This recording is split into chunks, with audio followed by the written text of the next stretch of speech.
Hi guys, Ashley here. Welcome to the next episode of Ashley's Digital China. Today I'm bringing you another fantastic guest. With us here today is Brendan Ahern. He is from KraneShares and he is their Chief Investment Officer. KraneShares is an investment company focused primarily on China. Yes, you guessed it, but there's of course some other things. Brendan, fantastic to have you on the show.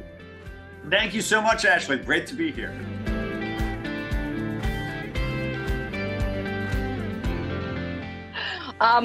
First, you need to tell us about yourself just very quickly and KraneShares. I'm bringing you to the audience based here in Asia, based in Europe, and basically across Southeast Asia as well. So some might have heard about KraneShares, but others might not be so familiar. Yeah, so KraneShares was founded by Jonathan Crane, an American who moved to China in 2001, where he built a successful business geared to China's growing urban middle class. And living and experiencing that time period in Shanghai, he saw how China's economy was evolving away from a dependency on export-driven manufacturing to domestic consumption, as well as from an investor perspective. It was when China was really opening up its financial markets to foreign investors for the first time. So ultimately sold that business, moved back here to the United States, but wanted to bring what he saw happening in China to investors. So started down the path of creating KraneShares, a China-focused ETF provider. That's the world I came from. I worked for a company called Barclays Global Investors that started iShares, who I joined back in 2001. Then we were purchased by BlackRock, so worked for BlackRock. But when I heard John Crane's vision, I really did agree that you had this misrepresentation from an investor's perspective, that the China indices, the China weights were very geared to financials and energy sectors. And no one would believe 10 years ago that 50% of China's 1.4 billion people worked in banks or energy companies, but that's literally how investors in China were investing, as well as in China's component of emerging markets. So I quit my job to help make John's vision investable, and we started the company, a small number of us, about 11 years ago. No clients, no assets, no brand, and knock on wood, we manage about $10 billion of predominantly China investments. We've done a number of things around what we think is the other big super trend for the next 100 years, which is going to be climate. So we've done some interesting things around allowing investing in carbon credit allowance futures. But really, my main focus is for the last, call it, 10 and a half years, almost 11 years, has been investing in China. And I love it how you said another super trend beyond China is climate change. So does it mean that China is not going anywhere? Because obviously we hear a very different narrative in general today in media, right? There's a lot of myths about the death of the China's consumer. There's a lot of myths that the economy is at the point of no return, that basically China is doomed. So the first question is really, really simple, but also extremely complicated. How's China doing today based on your insights? Is it still investable? Yeah, I think one thing that everyone should remember when headlines are telling you that China's about to have an economic collapse or apocalypse is just statistically, the last time China had a recession was 1993. And yet every day headlines are telling us that China's about to go off a cliff. And so we just have to remember that China's not had a recession since 1993, which is pretty remarkable. I think there's two factors really at play. One is big picture. I mentioned that investors' definition of China 10 years ago was 50% financial stocks, 50% energy stocks. Only 2% of China investments, and I'm talking about it. MSCI China, MSCI provides the definition for investors. But 10 years ago, only 2% of MSCI China was in the technology sector. So the last 10 years, you've had an outperformance by technology stocks. And unfortunately, the definition of China included no technology stocks. And again, that was why we created, why John Crane started KraneShares, would say, listen, that 2% is what you really want to be investing in, right? And so, yes, if you invested in the right place, you've had great returns in China. So we think it's very much investable. It's not that there aren't risks, that there aren't issues. Certainly there are. At the same time, in finance, we're supposed to be data driven. So, instead of spending time reading media headlines, I look at data. What's the data telling us? And it sometimes tells us a very different story from the media narrative. So yes, China is investable, and it's certainly not going anywhere anytime soon. Well, it's good to hear with so much confidence and clarity that, again, it is investable. It is a big story. It's not going anywhere. And even the production, obviously, the manufacturing, the supply chain element of it is not going anywhere, right? A lot of media stories that we hear as well are not just talking about, sector A is being regulated and consumer spending is down and confidence is really down and we are heading for a disaster. But also a lot are saying, well, China did rise because of the manufacturing, because of the integrated supply chain. But right now, all that manufacturing is moving out to all these other places around the world. Well, that diversification right now occupies less than 10%. And still majority of the world. Yeah, so yes, diversification is happening. Yes, some, cheaper manufacturing and production sites and industries are moving out of the country, but that's also what China wants. For example, if you're in a chemical business, and I've got friends running factories in China, it is very difficult to renew your licenses. They do not want you there. They want to manufacture, I don't know, chips and all other, cool things, drones, robots, humanoids, rather than, chemicals. So it's very interesting. You said data. Yeah, we need to look at data and we need to kind of remove ourselves sometimes from the media hype. Because ultimately, media today, just like any other industry, it's all about what sells.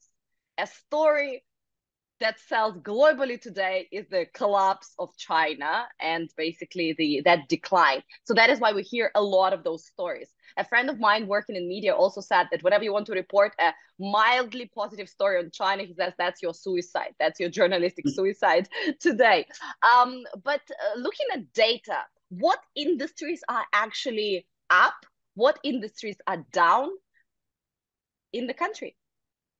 Yeah, so China, the economy post zero COVID is coming back. What's a little bit different is that Chinese policymakers are allowing the economy to go through this usual cycle.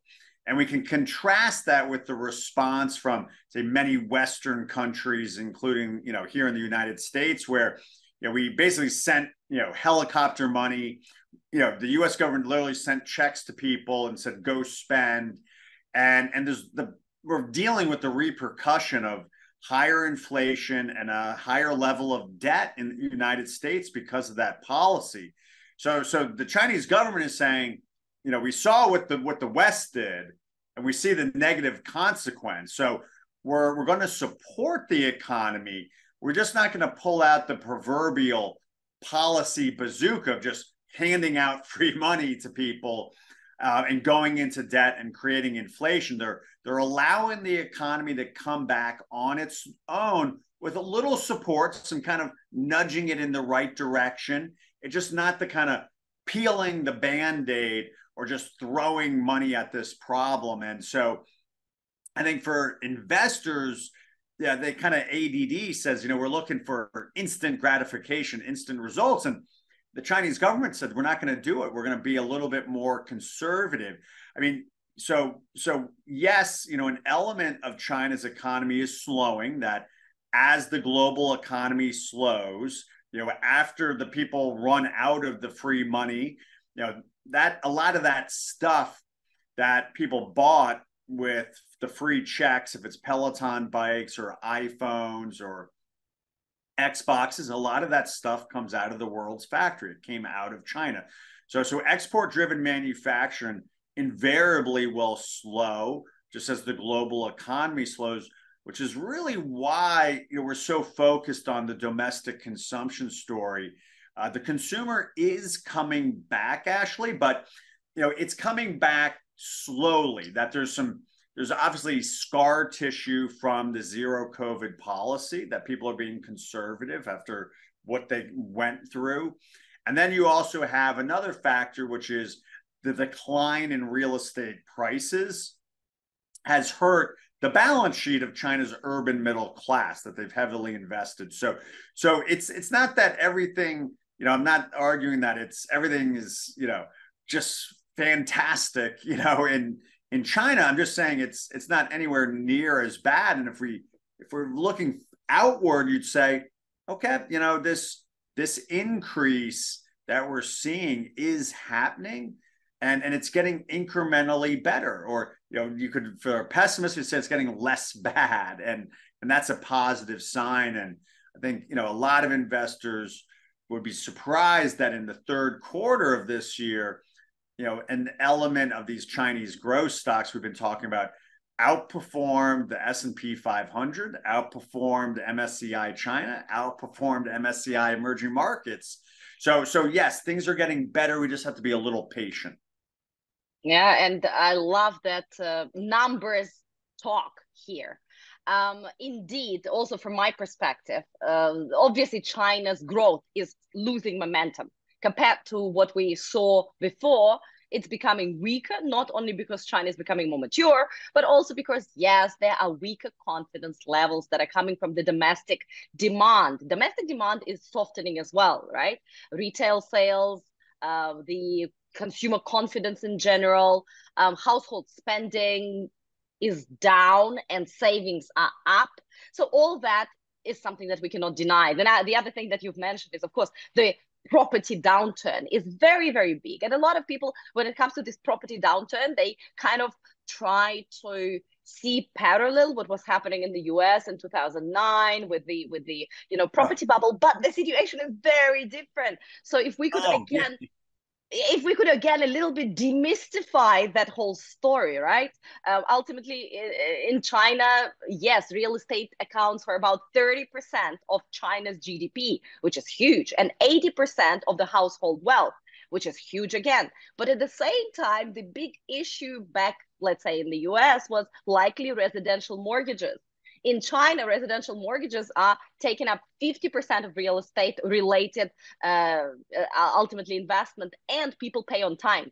In fact, many people pay up front. So it's not that people are defaulting and all that. And of course, in China, it was long required to put much higher down payments. And then there is this loans to property developers. That's another story, but that's only about 7% of the whole total banking lending.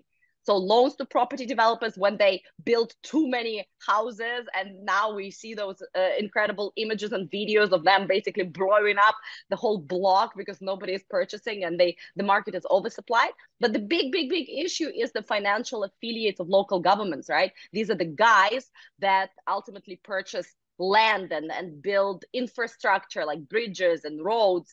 And right now, everybody's sitting in the last two buckets and waiting, as you said earlier, for China, government, for somebody, for Beijing to step in and bail them out. But the government is not bailing them out. And that is why we are right now in this kind of horror cycle. Is it also what you're seeing in this real estate space? Yeah, I think there's there's this is this China's Lehman moment? But remember, Lehman Brothers was allowed to go bankrupt. That the greatest policy error from any central bank, arguably ever, was allowing Lehman Brothers to go bankrupt, because it sent it created a financial crisis. It sent the economy into recession. It materially hurt people, households. It was set off a global recession that as this first domino went, it spread globally, and there's a real actually human cost in terms of lives lost based on the U.S. federal decision to let Lehman. And I think if they could, they go back in time and not allow that. So we can even contrast it with with, you say, the European Central Bank had a similar situation with the Greek government.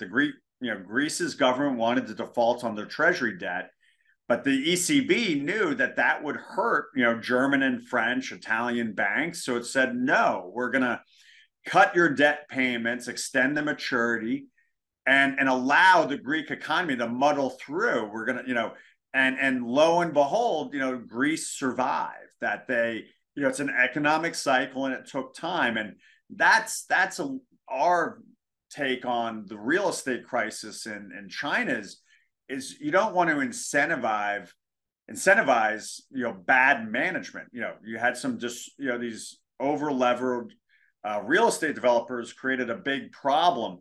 So you don't want to give them a policy put. You don't want to say, oh yeah, go ahead, run a really bad company, run it into the ground, and we're going to bail you out. So those distressed companies will pay for their sins, but they're not going to allow them to become that first domino. I mean, it just goes against everything the government in China is trying to do. They're trying to prevent economic instability, not promote it. So yes, these distressed real estate developers are a problem, but they're receiving a lot of scrutiny. And just recently we saw one of them, Sunak, actually come to a court-agreed agreement with 2,000 foreign creditors on how they're going to muddle through. And I think the other players in the space, if it's Country Garden or Evergrande, will have similar type of situations that, a disorderly default or an unexpected default, it just doesn't hurt banks and lenders. It hurts the people who put down a mortgage, put down a down payment. It hurts all the builders, the electricians and plumbers, and the guy and gal running the cement mixer. So it just doesn't make any logical sense. Why would you just let them default? I mean, so real estate, though, it's not going to just go away. That these issues will take time, but I think they will survive it. Just based on the amount of attention the government's giving to it, and it's something that I think for Chinese households, seeing the decline in housing prices, something no one's ever seen before in China, that is a little bit of a shock to the system. But I think there's efforts, to try to raise property prices to, basically get prices to stabilize, and they'll muddle through. They'll get through it. What we really want to see is more emphasis in terms of policy support around the consumer. You've seen a little bit of that, but I think there's more work than that can be done there. Yes, and this is a perfect transition into the topic of consumer, because ultimately, China is such a big market that domestic consumption can solve a lot of its issues. But what we are seeing is, again, a weakening demand and weakening confidence, and ultimately it's underpinned also by some structural challenges that will take longer time to actually resolve, right? And one of such challenges is that right now we see the disposable income, the private consumption to GDP ratio in China is still below countries such as, I don't know, Japan, Germany, South Korea, UK, etc. When it comes to the other major thing, we have China becoming very quickly the aged economy, right? This is something that we cannot deny. And the China's pension scheme also would operate at a deficit very, very soon. And of course, the marriage rates, the birth rates, just like in many other developed countries, Japan, South Korea, I don't know, Germany, etc., it's quite alarming. So these are not the things that a simple policy response, right, with throwing a couple of dollars here or shining a couple of coins there, will solve. So these are structural issues. But the government also, at least I believe, obviously knows about it. So it's not a surprise. It's a huge surprise for them. So they're working towards it. So far, whatever they are putting in has not yet produced massive results, but ultimately they are aware. And another very big thing that definitely is hurting the recovery of China is the unprecedented geopolitical slash media environment, right? So I was just looking at the data recently, and it is today in 2023 record high negative ratings for China in the most countries surveyed. Like, what is your attitude towards China? It's record high in the past 20 years, from countries such as Canada to countries such as Spain and India and Brazil and you name it. So all that coming together, of course, is something bigger to address, and it takes longer to address. Nonetheless, there are myths about Chinese consumers. And I know you've just done a big roadshow around Europe and the world talking about the Chinese consumers. So what are the myths you hear? And let's try to dispel them. Again, let data talk. Yeah, I think we kind of have, jokingly say, the rumors on the death of the Chinese consumer have been greatly exaggerated. And, I witnessed that, firsthand in Europe, landing in Milan. EU and US passport holders have, their own special lines. And for everybody else, there's a third line. And that line was probably about, half a mile long, because this, massive Chinese airline filled with Chinese tourists had just landed at the Milan airport. And these poor people, after all that long flight, probably had to wait 3 or 4 hours where they were manually hand stamping the Chinese passport. So, but at the same time, when meeting with Alibaba in Italy, they talked about how all the taxi cabs in Milan are set up with Alipay. All the hotels, all the luxury goods stores, that they've built the infrastructure to allow these tourists to come and use their preferred method of cashless payment. So I think you're seeing, I think, out of Golden Week, the numbers from a year-over-year perspective were quite strong in terms of 900,000 tourists to Macau, 1 million to Hong Kong. Domestic travel rebounded strongly. Different categories were in and around the 2019 levels. Some exceeded, some didn't. So I think the consumer is coming back. I'll bet in line with our thesis, incrementally, slowly. And I think, Ashley, you bring up a really good point that in general, when we think about risks in China, the big question is, does the Chinese government know about it? And you'd say, well, real estate, okay, fairly, clear. They're very aware of the distressed real estate developers, the decline in real estate and property value. And I think on demographic that, yes, if you take your little Excel and drag it out 100 years, oh my, lo and behold, China's half the size. And Japan went peak population in 2015. South Korea has a birth rate down to 0.8. That highly urbanized cities, populations don't have a lot of kids, just because if you live in a 2-bedroom apartment, the little buggers are expensive, and housing them, you're not going to have 4 kids in a 2-bedroom apartment. So China needs to develop suburbs like we have, like here in the West, like where I live, and that's how I have 3 kids. I couldn't do this if I lived in Manhattan. You'd go crazy. So I think there's an opportunity, and I think the Chinese government, you're seeing that they are aware of the demographic problem. That when the census was supposed to come out in the very beginning of 2022, it was actually delayed.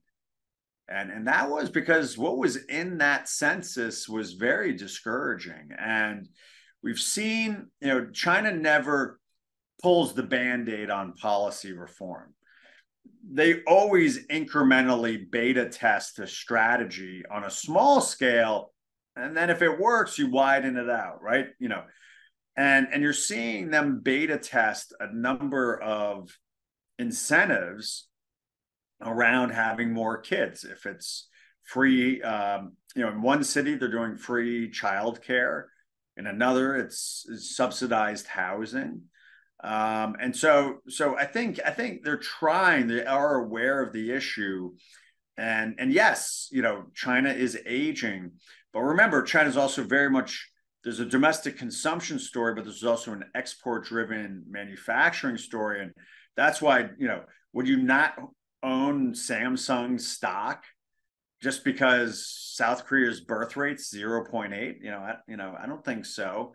But Japan and South Korea, similar to China, do a lot of exports, and that allows them to overcome a little bit of this domestic issue. The difference is, Japan and South Korea really aren't doing anything about the demographic issue, and I think China, the Chinese government is aware of it, and we've not seen the full game plan. I mean, we all know what has to happen, but ultimately, I think they'll realize that they have to develop suburbs like we have in the West, and with their high-speed rail system, it would really work. They could really do it. They can move people from the outer part into the inner parts of the city really, really easily. So I think they'll come to that same conclusion, and they're just maybe not quite there yet. But they are aware of the problem, which.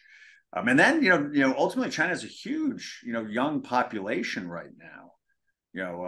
You've got I think there's more kind of Gen X, Gen Ys in China than it's larger than the United States. It's just that portion of the population is the one that needs that's whether or not China will solve this issue or not. Indeed. And I think what has also changed, probably not just in the past 10 years, but in the last 3 years, is the consumer mindset, or not just consumer, but human mindset. We are hosting this big event next week in Shanghai, and it's going to be a basically conference on digital in China. And we're talking about consumer sentiment. But not from the consumer perspective, from the psychological perspective. We're bringing a psychologist and a sociologist that are going to talk to us about how has the mindset of the typical Chinese Gen Z changed over the past 3 years, when for the first time in their life, they actually experienced a less optimistic vision of tomorrow. For the previous 30 years, whatever I do, I know tomorrow is going to be better than today, and everything is happy clappy. But then that wasn't the case.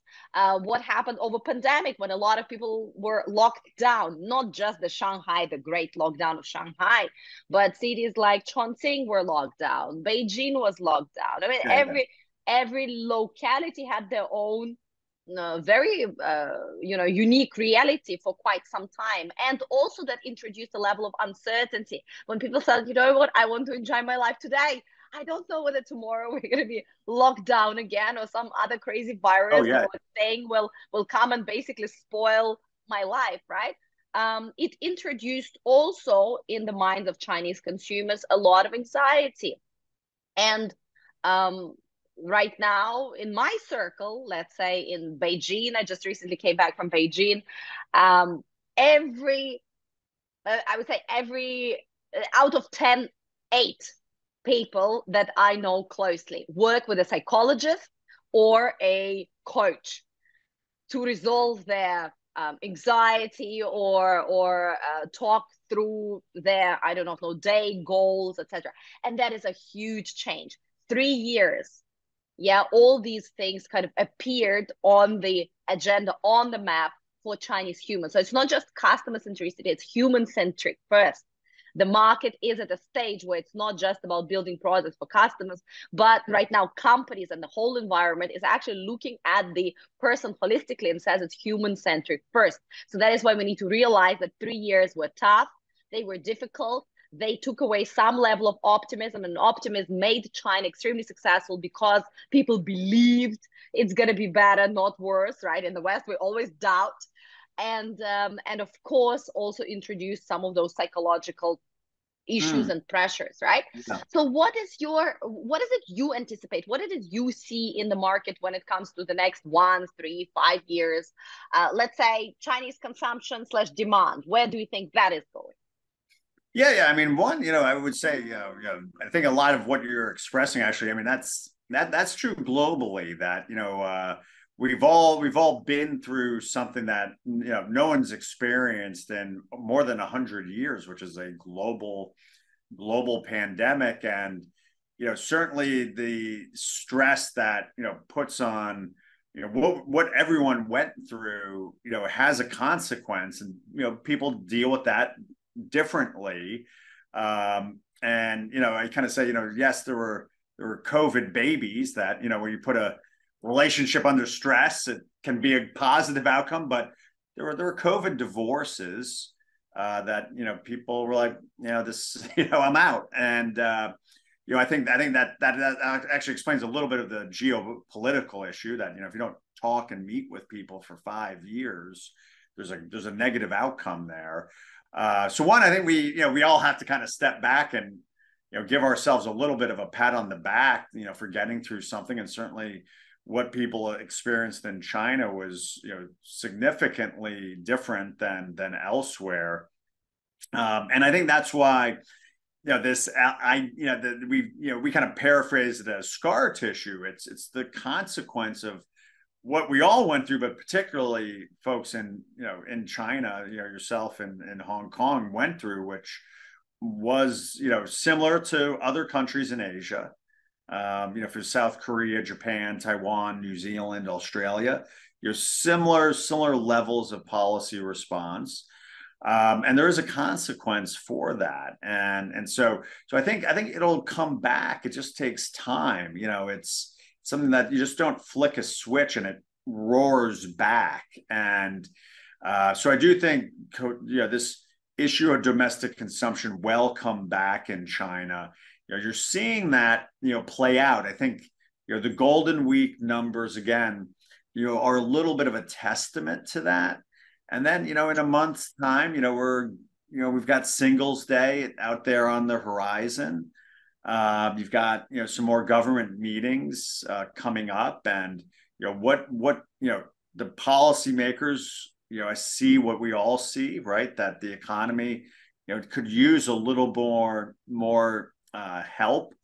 And I think they will deliver. They're just not, going to do it quite as quickly or in such a demonstrable way. This, policy bazooka. So I'm mildly optimistic. Just part of that is to contrast that just with this view that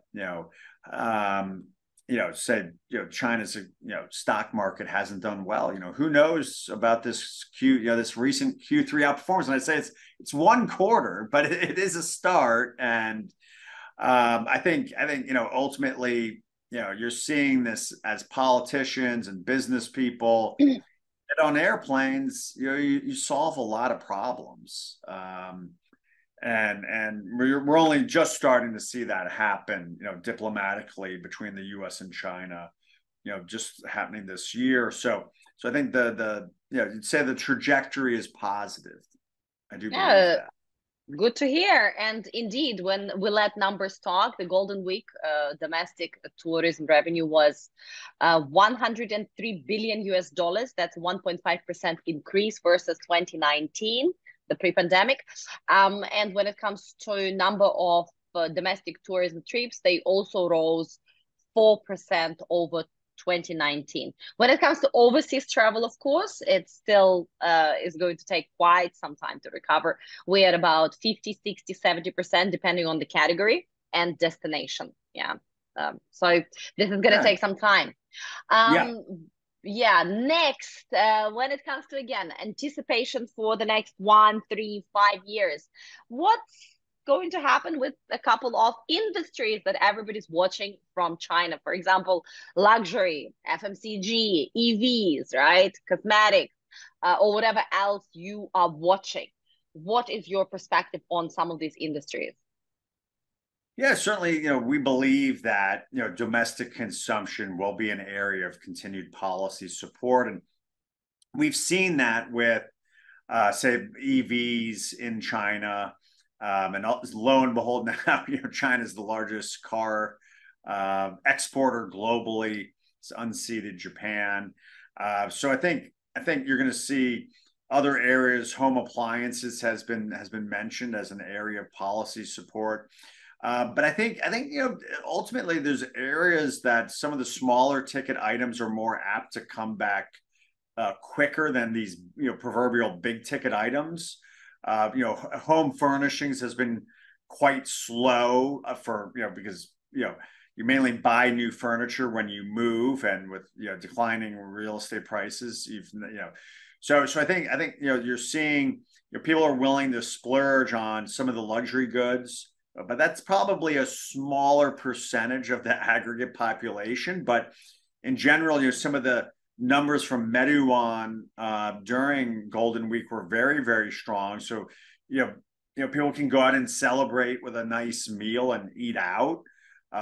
Trip.com did report that the domestic travel did improve, but to your point, Ashley, the more expensive international travel was up year over year, but below 2019. So coming back a little, part of this small tickets before big tickets, small items before big items. And so I think more likely you'll see clothing, cosmetics come back potentially a little bit. Certainly the Chinese have discovered the great outdoors during the pandemic, becoming much more fitness oriented, more camping oriented. So the idea of kind of sports, maintaining your health, again, those are kind of proverbial smaller ticket, smaller price points. And that's just part of this trend that this incremental rebound is coming back somewhat slowly, so small before large, and that's how economic cycles work. Yeah, makes sense. What about platforms?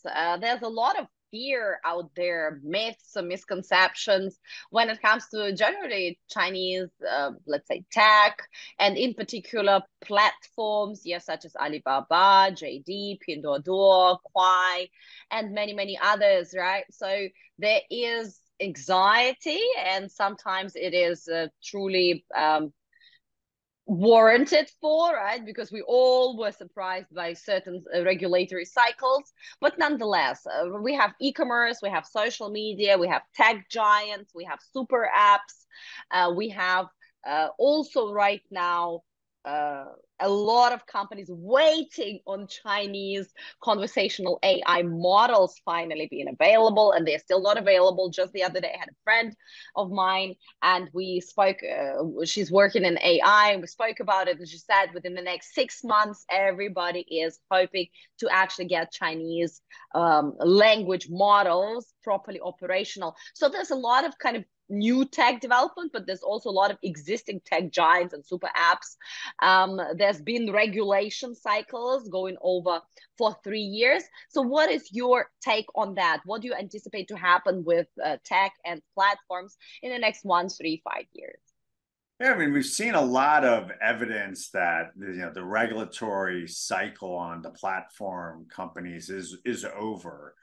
That certainly a lot of things you're seeing in terms of Alibaba, basically splitting into 6 different pieces. None of that could happen. The approval of new online games. So I think yeah, as painful as the regulatory cycle was, it was really the lack of communication and transparency. That was a big contributor to the concerns from investors.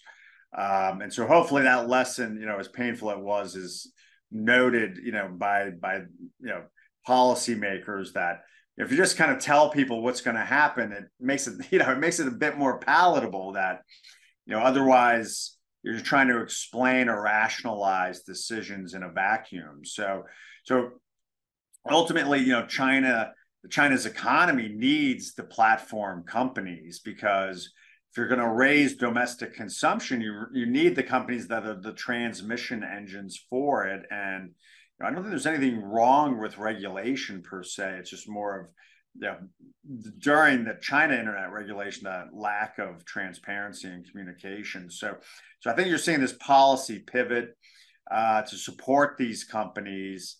And that's because if you're going to raise domestic consumption to offset the weakness we're invariably going to see on exports, you don't have any other levers to pull.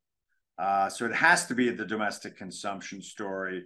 Amongst the companies themselves, I think one of the concerns has always been, do they engage in some sort of, price warfare that, if the size of the pie is not growing as rapidly as maybe in the past, then what's your edge? So I think a price war, something that we've seen in other elements of the Chinese economy over the years. It tends to be a Pyrrhic victory, and I think the companies themselves are more apt to focus on really what's been their core driver, and that is where the individual e-commerce companies do differentiate themselves. Some of the bigger players can actually use some of their scale to their advantage. And so, it's something where they're not immune to what's happening in China's economy, obviously, but zero COVID didn't put these companies out of business. It slowed their growth. And if you believe, like I do, that economies go through cycles, then these companies will go through, the arguably have gone through a profit cycle where they're at the bottom. And again, things aren't going to just jump back to 2019 levels. It takes time, but it's kind of like, it was interesting. I saw an interview with Jeff Bezos where they said, what's going to change China's technology, or I'm sorry, change Amazon from a technology perspective over the next 10 years? And he said, well, I can't predict the future. I don't know, but what I do know are the things that aren't going to change over 10 years. And that, people will want inexpensive goods delivered really quickly. And that's the things that we're going to work on, that we can control. And so, and that's very similar, that, you're going to see the companies themselves work on the things that they can control. And certainly the, AI phenomenon will have an effect. It's just, figuring out, the exact commercialization, how does that work? And, there's a little bit of skeptic in me that, yes, this is a tremendous technology, but, the internet, back in 1999, right? It's going to change the world, and it did, but it didn't necessarily save all these companies, right, from very high valuations. And that's more of a U.S. technology issue than a China tech, China tech looks very cheap to us at this time. It is. All those investors that invested in China in 2020, 2021 are sitting there and waiting for the markets to come back, because they are totally in there. In a less happy place, let me call it that. Fantastic. The other question, again, what do you anticipate to happen with the domestic brands? So of course we're talking about, dual circulation. The whole China economy is trying to refocus from being a pyramid shape, right? Just like in the rest of the world, with a few very wealthy people at the top, small middle class kind of somewhere in the middle, and broader, less wealthy bottom. Right now we do the olive shaped, right? So this is the whole concept that China is driving for. So in order to make that happen, we are working with dual circulation, right? There's internal, that is external consumption. And of course, that also includes China building their own strong brands, not just tech companies, not just exporting the technology or hardware or software or whatever, or games only, right? But actually building brands. And we have seen some successes in the cosmetics industry, in the FMCG industry, when it comes to, I don't know, ice cream, milk tea, clothing, right? A lot of, we're just putting together this big report about 50 Chinese designers that are extremely successful domestically and are starting making waves outside of the country. So of course there have been successes, but there's also some industry, I mean EVs, like look what the German car makers figured out one morning when they woke up and realized, whoa, it's not Germany that's going to be likely building the future of transportation and mobility. So what is your take in the next, again, 1, 3, 5 years when it comes to Chinese versus overseas brands in the market and in general as a big picture? Yeah, I think a lot of foreign brands, move to China, not just because of cheap labor, but because you've got 1.4 potential customers. China has the infrastructure to not just, build something, but then to actually ship it. And that's the 4 billion plus people across Asia. So I think one, this idea that's it's going to be leaving China. It's just this domestic consumption story is important for global brands. At the same time, even for Chinese companies, the pandemic showed that having diversified supply chains. And I think some of the movement outside of China will actually be from Chinese companies, because what in the West they call a supply chain problem is actually a revenue problem. That if you're an exporter and you can't sell your stuff, then you don't have profits, and that's a problem. So yes, some Chinese companies will geographically diversify, so that way they don't have a revenue problem, right? This is the other side of what people see as a supply chain. But I would definitely agree, Ashley, that I think there are brands that certainly are very, very important from a domestic consumption. I think Anta Sports is one that just kind of comes to mind, right? Nike's done really, really well in China, and it's not totally a zero-sum game.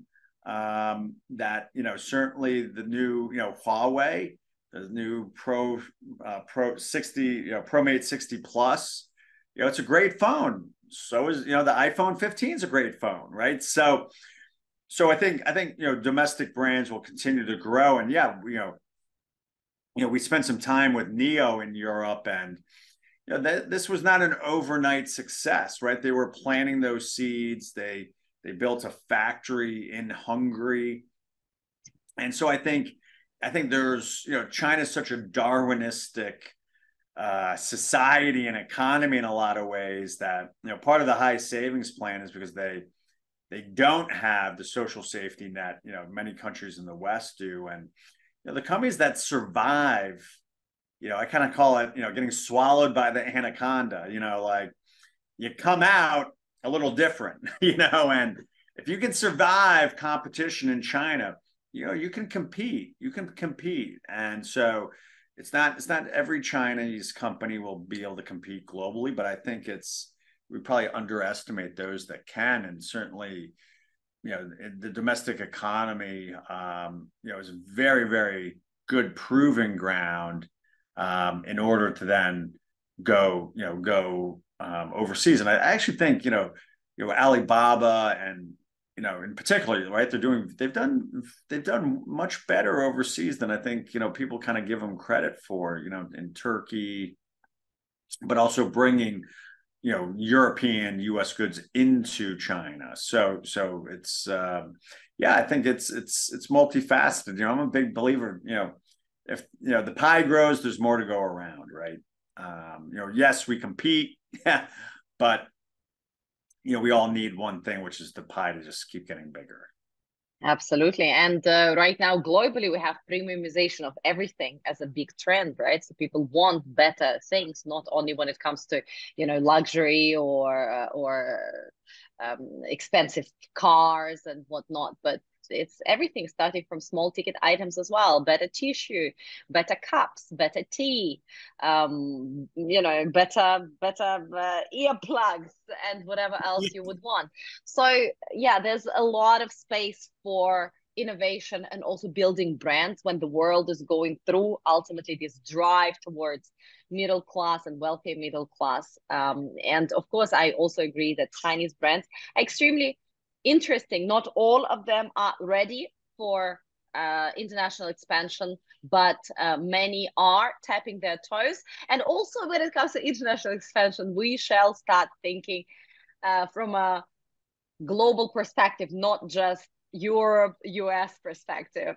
Knowing a couple of, let's say, brand owners in China, I'd say that many of them do not want to go to Europe and do not want to go to the US for the reasons, being different. But basically, they say we understand an Asian young consumer very well, and we can grow the consumer in Africa from basically the time when he or she is not yet a consumer. And then why would we go to a very crowded, very hostile market such as, let's say, I do not know, Poland, and try to build our presence there, which kind of makes sense, right? So international expansion doesn't mean going to the US and going to Europe. Yeah, I think you look at Alibaba with Lazada in Southeast Asia, right? Yeah. I mean, the U.S., Europe, yes, the average consumer spends more, but it is very competitive, and so yeah, I think finding it's important. Yeah, find that target market where you're going to do the best, and and then you never know, right? I think about a ByteDance and TikTok, right? That it's and also I don't think it's really about the competition and how competitive the market is. It's really that a lot of, let's talk Europe. My husband is German, so in Germany people are just very infatuated with their legacy systems, and they just unwilling to change, and it's just going to take so much activation energy to introduce them into that community group buying, to that live streaming, to that idea of, let's say, D2C brands and how it all operates and how you can speak with your personalized shopping assistant on, let's say, WhatsApp at any given point, and then they ship you products. If you don't like them, you ship them right back. It will be such an undertaking that understandably business people make decisions based on numbers. They say, okay, going into, let's say, Southeast Asia or Latin America, or in a couple of years, the African market might probably be a sounder business decision. Fantastic. Brendan, thank you very much for today. It was very exciting. I think we did our best to dispel some myths of the death of China's consumers. You are doing 100. some important you're doing some important work with KraneShares, and I'm very excited to see that the China watchers, doesn't matter where they are, in the US, in Europe, or here in Asia, when they focus on numbers and they focus on the things that really matter, can also see a bigger picture clearer. So 100%. Yeah, and thank you, Ashley. Yeah, you're great. Yeah, you do a great job. We're big fans of your work, and good luck with your Shanghai event. Fantastic. Thank you so much. Guys, stay tuned for more Ashley's Digital China to come. Do connect with Brendan. Again, KraneShares. You can Google them, find information. Brendan is on LinkedIn as well. So if you would like to chat with him or his team, do connect on LinkedIn. And we're going to chat soon.